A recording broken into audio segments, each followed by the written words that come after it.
Assalamualaikum warahmatullahi wabarakatuh. Alhamdulillah, apa kabar anak-anak sekalian? Kabar baik tentunya sungguh sangat kami harapkan anak selalu sehat di rumah, ya. Makan makanan yang bergizi, ya, olahraga yang cukup supaya tetap semangat dan walaupun belajar kita dengan jarak jauh.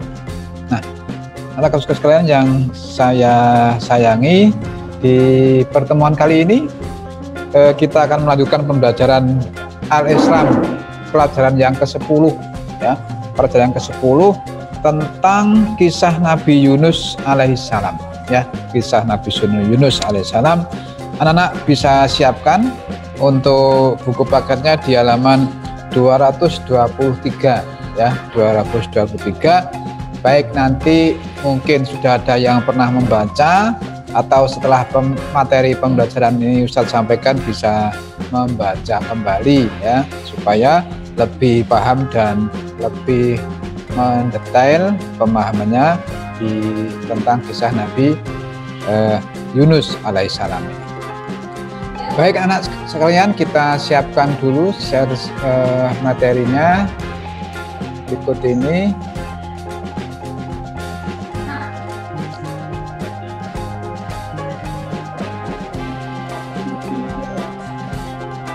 Pelajaran Al-Islam, pelajaran ke-10, kisah Nabi Yunus alaihissalam, ya, kisah Nabi Yunus alaihissalam.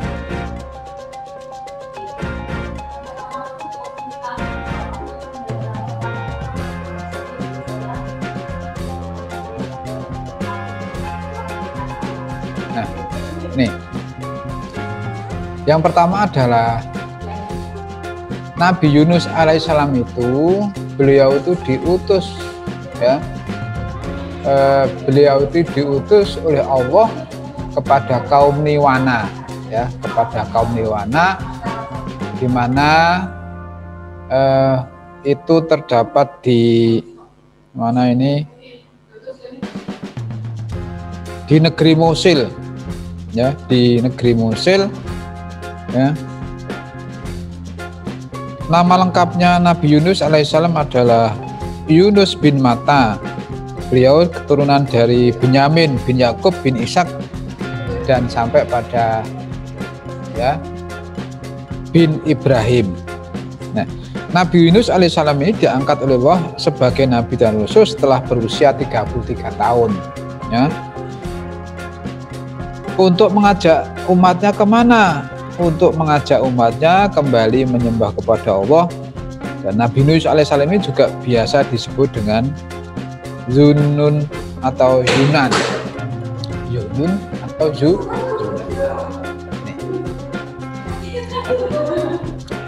Pada waktu itu anak-anak sekalian, kaum Niwana ini sudah tidak lagi menyembah Allah. Mereka menyembah berhala dan menyukai perbuatan maksiat, ya. Mereka suka bermaksiat, melihat hal-hal yang berbau dosa. Nah, dalam hal ini maka Nabi Yunus alaihissalam ini merasa prihatin, ya, menyaksikan umatnya seperti itu, ya. Maka Nabi Yunus berusaha untuk menyadarkan umatnya agar kembali kepada Allah. Seperti halnya kaum kafir terdahulu, kaum Niwana ini juga tidak percaya dengan siksaan yang didatangkan oleh Allah.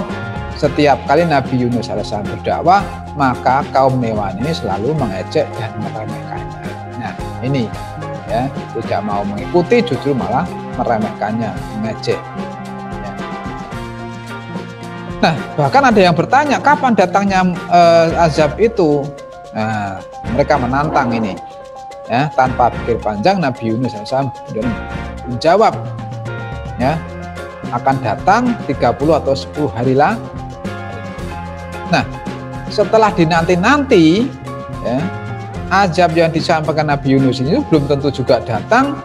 Hal ini membuat gelisah Nabi Yunus alaihissalam, sebab jika azab tersebut tidak terbukti, maka kaum Niwana ini semakin mengejek dan mereka. Nah, di saat itulah anak-anak sekalian, turun wahyu Allah Subhanahu wa taala yang memberitahu Nabi Yunus alaihissalam bahwa azab ini akan datang 10 hari lagi. Nah, setelah mendapatkan wahyu itu ya kembali kepada kaumnya dan mengatakan bahwa azab Allah Subhanahu wa taala akan benar-benar terjadi dalam 10 hari lagi. Mendengar pemberitahuan Nabi Yunus alaihissalam itu, kaumnya malah menertawakannya, ya. Mereka bilang bahwa omongan Nabi Yunus ini adalah omongan yang bohong belaka. Nah, Nabi Yunus alaihissalam senantiasa menasihati kaumnya, namun hanya sedikit di antara mereka ini yang mau beriman. Ya, ini. Nah, berikutnya anak sekalian, Nabi Yunus ini satu saat meninggalkan kaumnya.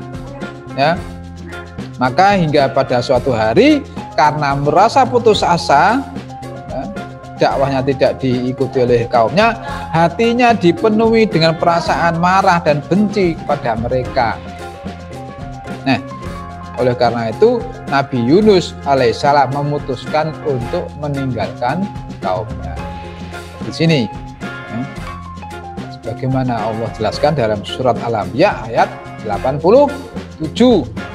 Nah, tidak ada seorang pun yang mengetahui gejolak perasaan dalam diri Nabi Yunus alaihissalam ini selain Allah Subhanahu wa taala. Nabi Yunus merasa terpukul dan marah pada kaumnya itu. Nah, ini maka dia meninggalkan kaum. Nah, bagaimana saat berikutnya?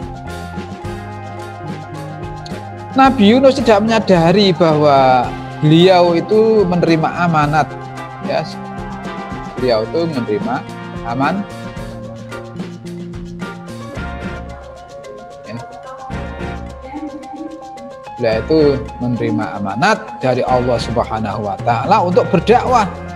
Adapun ya tugasnya hanya berdakwah, sedangkan hasilnya itu nanti Allah yang memberikan apa? Memberikan petunjuk kepada kaumnya itu. Nah, setelah sampai di suatu tempat di tepi laut, di pantai, dan juga matahari akan juga sudah agak tenggelam, ya, maka Nabi Yunus ini mengetahui bahwa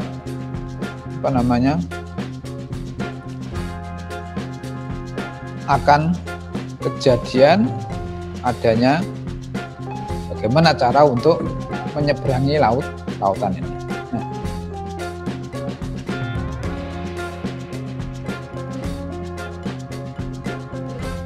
Nah, Nabi Yunus kemudian berjalan ya dengan keadaan gelisah, ya, dengan rasa putus asa yang mendalam, ya. Maka Nabi Yunus ini bertemu dengan perahu yang akan berlayar, ya. Nah, menemui Nabi Yunus ini menemui nahkoda, ya. Wahai Nabi Yunus, apakah Anda yang Anda inginkan pada saat ini? Tanya nahkoda. Jawabnya Nabi Yunus adalah, saya ingin untuk bepergian dengan perahu kalian. Apakah kita boleh berlayar dalam waktu yang sama? Nah, nahkoda itu menjawab, kita akan berlayar meskipun air tampak sedang pasang. Nabi Yunus berkata dengan menahan sabar dan menyembunyikan kegelisahannya itu, tidakkah engkau mendahului agar jangan sampai air pasang itu terjadi, wahai Tuhan? Si nahkoda menjawab, kalau kita biasanya terkena pasang, laut kita terbiasa terkena pasang, maka ia akan segera mereda ketika melihat orang musafir. Ini ada keyakinan, ya, kalau ada orang musafir yang datang ini katanya lautnya akan tidak jadi pasang, mereda maksudnya, tidak lanjut.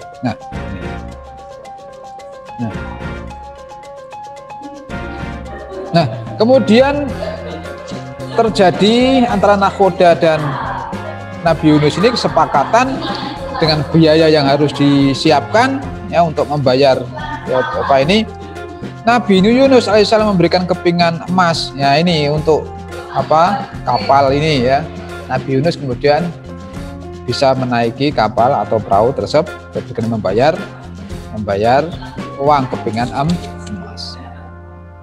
Nah, tidak berapa lama anak-anak sekalian, ya, tidak berapa lama anak sekalian, gelombang itu datang, gelombang ombak itu datang menyapu permukaan perahu.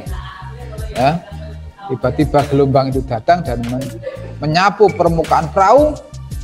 Nah, maka di sini kemudian karena merasa panik ya penumpangnya, kemudian nakhoda itu mengatakan, sungguh angin kencang bertiup tidak seperti biasanya. Ya, sungguh angin ini kencang seperti tidak biasanya. Maka baiklah, supaya ya ini kita selamat, tidak diterbalik kena ombak ini, maka kita harus adakan undian. Ya, maka harus kita adakan undian di antara salah satu dari kita penumpang ini agar nanti yang kalah undian ini harus dengan ya melemparkan diri ke dalam laut supaya beban perahu ini tidak berat, ya, tidak berat. Maka diundilah. Undian ke-1, nama yang muncul yang harus keluar dari perahu, ya, itu adalah Nabi Yunus. Diulangi lagi sampai ketiga kalinya tetap muncul nama Nabi Yunus alaihissalam. Maka dengan sangat terpaksa pemimpin atau awak kapal nakhoda itu ya, meminta kepada Nabi Yunus untuk menceburkan, melompat dari perahu untuk lompat ke dalam laut. Nah ini. Nah sebenarnya Nabi Yunus juga ngeri melihat laut itu yang cukup ya luas dengan ombak yang mengerikan. Ya, di situ. Maka Nabi Yunus pun akhirnya terjun ke dalam laut. Nah, di saat itu, paus yang sudah mengikuti perahu itu sebelumnya sudah bersiap-siap akan menerkam Nabi Yunus alaihissalam dan menelan. Ya. Paus pun akhirnya menelan Nabi Yunus alaihissalam dan bergerak menuju ke dasar laut. Ya, bergerak menuju ke dasar laut. Sebagaimana Allah Subhanahu wa taala berfirman dalam surat Hud ayat 87. Artinya Yunus mulai menangis dan bertasbih kepada Allah. Ia mulai melakukan perjalanan menuju Allah saat ia terpenjara di dalam 3 kegelapan. Hatinya mulai bergerak untuk bertasbih kepada Allah dan lisannya pun mulai mengikutinya. Ia mengatakan, tiada Tuhan selain Engkau ya Allah, wahai yang maha suci, sesungguhnya aku termasuk orang-orang yang menganiaya diri sendiri. Ini Nabi Yunus alaihissalam menangis, menyesali dan bertasbih ya, atas perbuatannya yang telah meninggalkan kaumnya karena tidak mau mengikuti dakwahnya. Nah, apa sebenarnya anak-anak sekalian yang dapat kita ambil dari kisah Nabi Yunus alaihissalam ini? Yang pertama adalah kisah teladan dan Nabi Yunus ini adalah merupakan penghibur bagi diri Nabi Muhammad SAW agar Nabi Muhammad di dalam berdakwah juga semangat, ya, tidak putus asa. Ya. Maka dalam keadaan demikian, ya, dalam keadaan berdakwah itu perlu disertai dengan kesabaran dan ketelatenan, istiqomah yang cukup, ya. Karena ya, sebagai seorang nabi dan rasul itu sebagai menyampaikan wahyu, menyampaikan utusan. Nah, yang kedua, Berdakwah itu juga harus disertai dengan bijaksana dan menggunakan strategi, cara-cara ya supaya berhasil. Nah, di situ. Ya. Nah. Dalam berdakwah hendaknya menggunakan banyak cara, sebagaimana juga di zaman sekarang ini, misalnya dengan memanfaatkan kemampuan, bisa berpidato, bisa dengan menulis, ya, serta bisa menggunakan teknologi mutakhir seperti ya, di media massa, di media sosial, ya, seperti sekarang ini, tentu menyesuaikan dengan zamannya. Ini. Nah, bagaimanapun yang namanya berdakwah itu merupakan satu ikhtiar yang seharusnya sebagai seorang beriman itu selalu melibatkan Allah dengan memohon pertolongannya, sekaligus juga menyerahkan hasilnya semata-mata kepada Allah yang namanya tawakal. Jadi juga melibatkan Allah, mohon kepada Allah, dibantu, ditolong supaya berhasil. Nah, ini disebut dengan tawakal. Setelah berusaha dan berdoa. Nah, betul. Hikmah yang berikutnya adalah ya, karena sudah menyesali hal seperti itu, Nabi Yunus alaihissalam memohon ampun kepada Allah Subhanahu wa Ta'ala, dan Allah mengampuni dosa-dosa kesalahan Nabi Yunus alaihissalam. Yang berikutnya adalah bahwa kita ya jangan sampai mempunyai suudzon kepada baik kepada Allah maupun kepada sesama makhluk. Karena apa? Dengan berprasangka baik atau husnudzon kepada Allah itu bagi kita adalah wajib hukumnya bagi orang yang beriman. Karena hanya Allah lah Subhanahu wa Ta'ala yang maha mengetahui atas segala sesuatu yang terbaik bagi hambanya. Jangan kita mendahului dengan suudzon, berburuk sangka. Ya, berburuk sangka.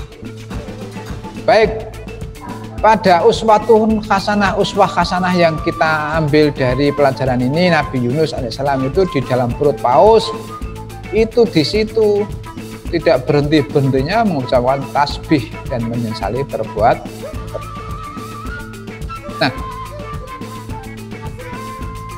tidak hanya berhenti di situ, makhluk-makhluk lain yang hidup di dasar laut itu juga mengikuti suara tasbih itu yang ada di dalam perut paus, ya, kemanapun pergi itu selalu mengikuti suara yang dalam perut. Nah, kan paus. Nah, semuanya ikut bertasbih, memuji dengan kalimat kalimat subhanallah, alhamdulillah, wa la ilaha illallah, wallahu akbar. Ini. Pada akhirnya Allah memberikan perintah kepada paus itu supaya Nabi Yunus dikeluarkan dari perutnya. Maka bersamaan dengan itu paus ya, berjalan, berenang ya, menuju ke satu tempat di sebuah pulau. Ya, di situ Allah memberikan sejenis tumbuh-tumbuhan yang berbuah yang namanya tanaman yaktin. Tanaman yaktin ini sejenis labu, ya, sejenis labu yang daun-daunnya lebar, yang dapat melindungi diri dari sinar matahari, ya. Kemudian Allah menyembuhkan dan mengampuninya Nabi Yunus alaihissalam, bahwa kalau bukan karena tasbih yang diucapkannya, niscaya ia akan tetap tinggal di perut ikan paus ini hingga hari kiamat. Masya Allah, ya, itu pemberitaan Allah kepada Nabi Yunus alaihissalam. Nah, karena itu, sebagaimana Allah memberikan penjelasan ini dalam surat As-Saffat ayat 139 sampai 148 itu, yang artinya sesungguhnya Yunus benar-benar adalah seorang rasul. Ingatlah ketika ia lari ke kapal yang penuh muatan kemudian ia ikut diundi lalu dia termasuk orang-orang yang kalah dalam undian itu, maka ia ditelan oleh ikan besar dalam keadaan tercela. Maka kalau sekiranya ia tidak termasuk orang-orang yang banyak mengingat Allah, niscaya ia akan tetap tinggal di perut ikan itu sampai hari kiamat, hari berbangkit. Kemudian kami lemparkan dia ke daerah yang tandus, sedang ia dalam keadaan sakit, dan kami tumbuhkan untuk dia sebatang pohon dari jenis labu, dan kami utus dia kepada 100.000 orang atau lebih, sehingga mereka beriman. Karena itu kami anugerahkan kenikmatan yang hidup kepada mereka hingga waktu tertentu. Kemudian Nabi Yunus ini kemudian diberi umat, ya, untuk membimbing umat itu, ya, sehingga mereka semuanya beriman. Ini sekalian. Ya. Allah Subhanahu wa Ta'ala memberikan suatu pelajaran kepada kita, kepada Nabi Yunus, yang sekarang kita bisa pelajari ini, bahwa dalam hal dakwah itu Allah Subhanahu wa Ta'ala mengutus kepada Nabi itu tidak lain adalah untuk menyampaikan wahyu, ya, untuk menyampaikan wahyu, dan tidak perlu peduli dengan kaumnya yang tidak mengikutinya itu. Dan karena itu tidak harus menjadi sedih dan marah. Usaha Nabi Yunus untuk meninggalkan mereka adalah sebagai ungkapan kebencian kepada umatnya, maka Allah memberikan teguran dan mengajarinya bahwa tugas seorang nabi itu hanya menyampaikan wahyu, bukan untuk memaksa mereka beriman. Tentang urusan petunjuk itu adalah beriman atau tidaknya, itu adalah merupakan semata-mata petunjuk dari Allah Subhanahu wa Ta'ala. Ini. Baik, saya kira itu anak sekalian untuk pertemuan pada hari ini, dan selamat belajar ya. Dibaca buku-buku materinya, ya. Dan supaya nanti di dalam mengerjakan tugas-tugas, terutama khususnya pada kesempatan ini adalah pelajaran tahrikh ini, anak-anak mempunyai bahan untuk pemahaman, ya, untuk mengambil hikmah dari pelajaran kisah Nabi Yunus alaihissalam. Nah, Ustadz mohon maaf apabila ada kekurangannya, dan kelebihannya mohon maaf. Terima kasih dan selamat belajar. Assalamualaikum warahmatullahi wabarakatuh.